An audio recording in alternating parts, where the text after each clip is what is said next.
الرحيم مالك يوم الدين إياك نعبد وإياك نستعين اهدنا الصراط المستقيم صراط الذين أنعمت عليهم غير المغضوب عليهم ولا الضالين آمين. طاسين تلك آيات القرآن وكتاب مبين هدى وبشرى للمؤمنين الذين يقيمون الصلاة ويؤتون الزكاة وهم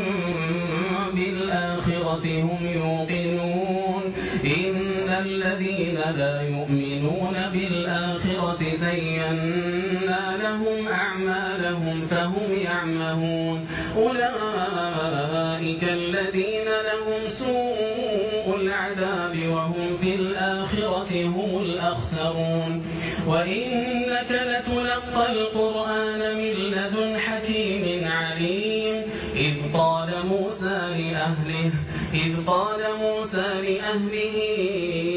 إني آنست نارا سآتيكم منها بخبر أو آتيكم بشهاب قبس لعلكم تصطلون فلما جاءها نودي أن بورك من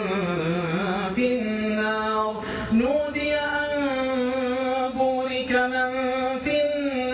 ومن حولها وسبحان الله رب العالمين يا موسى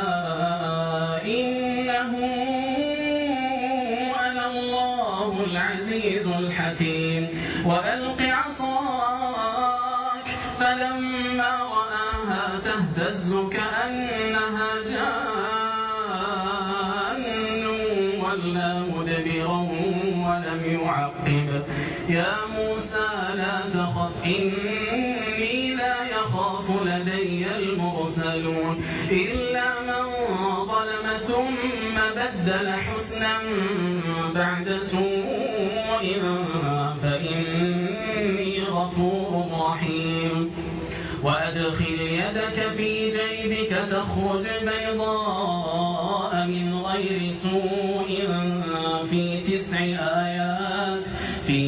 آيات إلى فرعون وقومه إنهم كانوا قوما فاسقين فلما جاءتهم آياتنا مبصرة قالوا هذا سحر مبين وجحدوا بها واستيقنتها أنفسهم ظلما وعلوا فانظر كيف كان عاقبة المفسدين